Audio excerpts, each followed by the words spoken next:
আমাদের যে নতুন শিক্ষাক্রম আসলো সেই শিক্ষাক্রমে আসলে আমাদের প্রতিবন্ধী শিক্ষক এবং শিক্ষার্থী তাদের জন্য বেশ কিছু জায়গায় পরিবর্তন আনা হয়েছে এবং কার্যক্রম রাখা হয়েছে। তার মধ্যে আমাদের এই প্রথম আসলে একটা শিক্ষাক্রম তৈরির সাথে সাথে শিক্ষক নির্দেশিকা তৈরি হয়েছে এবং সেই শিক্ষক নির্দেশিকায় শিক্ষক কিভাবে কাজগুলো শ্রেণীকক্ষে নিজে করবেন এবং শিক্ষার্থীদের দিয়ে করাবেন তার বিস্তারিত বিবরণ আছে এবং এই বিস্তারিত বিবরণের বিভিন্ন জায়গায় প্রতিবন্ধী শিক্ষার্থী থাকলে তার জন্য তিনি কি করবেন সেরকম নির্দেশিকা দেয়া আছে।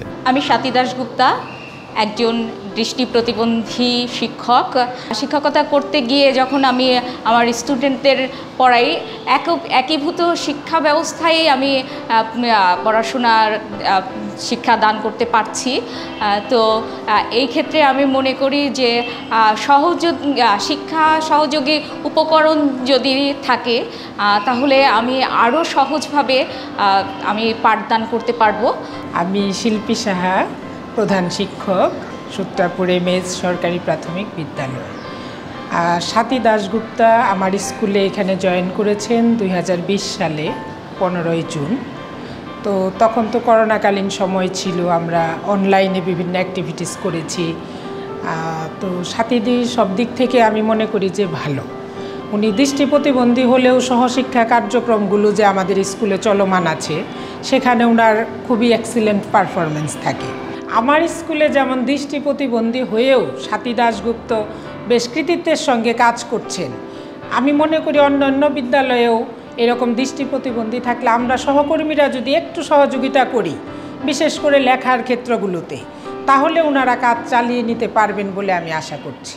শিক্ষার্থীরা জানবে, বুঝবে, অন্যদের কাছ থেকে শুনবে, বন্ধুদের সাথে আলোচনা করবে, তার অভিভাবক, এলাকার লোকজন এদের সাথে আলোচনা করবে, বিভিন্ন সোর্স থেকে তথ্য সংগ্রহ করবে, শুধু পাঠ্য বই পড়বে না।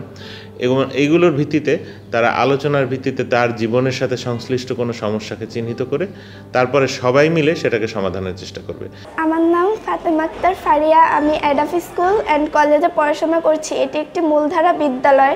আসলে আমরা ভাবি দৃষ্টি প্রতিবন্ধীরা হয়তো বা পড়াশোনা করতে পারবে না, কিন্তু তারা আমাদের প্রয়োজনীয় সুযোগ সুবিধা পায়, তাহলে তারা আমাদের থেকেও অনেক ভালো পড়াশোনা করতে পারে। শিক্ষা সহায়ক যে উপকরণগুলো রয়েছে সেই উপকরণগুলো পেলে তারা অন্যদের মতো পড়াশোনা চালিয়ে যেতে পারবে এবং আমিও আমার শিক্ষার জন্য সহায়ক যে উপকরণগুলো রয়েছে সেগুলো যদি পেতে পারি তাহলে আমিও আমার পড়াশোনা চালিয়ে যেতে চাই। আমি মোহাম্মদ জাহাঙ্গীর আলম। আমার অন্যান্য সহকর্মী যারা রয়েছে তারা সকলেই অপ্রতিবন্ধী ব্যক্তি। তারা তাদের কাজগুলো করার জন্য যে সকল ম্যাটেরিয়ালস ব্যবহার করে থাকে সেই ম্যাটেরিয়ালসগুলো আমার জন্য উপযোগী না। আমি বাংলাদেশ সরকারের কাছে উদারত আহ্বান জানাবো,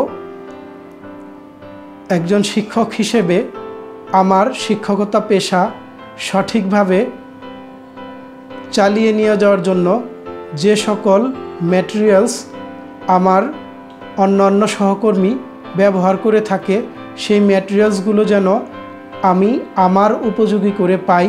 আমি সৈয়দা সঞ্জিদা আলম, আমি কাজ করছি মানিকগঞ্জ জেলা শিক্ষা অফিস। আমি একজন দৃষ্টি প্রতিবন্ধী কর্মকর্তা হিসেবে বিভিন্ন বাধার সম্মুখীন হই, যেহেতু আমার অন্যান্য সহকর্মীরা সবাই চক্ষুষ্মান। তাদের মতো আমি কাজ করতে চাই এবং সফলভাবে কাজ করতে চাই। এই কাজ করার জন্য এবং বাধা বিঘ্ন পেরিয়ে যেন আমি কাজ করতে পারি, সেজন্য আমার যেসব টুলস বা যেসব সহায়ক দরকার হয় সেসব সহায়ক যেন আমি সহজে পেতে পারি, সেজন্য আমি সরকারের কাছে বা আমার কর্তৃপক্ষের কাছে আমি অনুরোধ করছি। বৈশ্বিক চাহিদা ও চতুর্থ শিল্প বিপ্লব বিবেচনা করে সাম্প্রতিককালে বাংলাদেশ সরকার শিক্ষা মন্ত্রণালয় প্রাথমিক ও মাধ্যমিক পর্যায়ের শিক্ষা কারিকুলাম রিফর্ম করেছেন।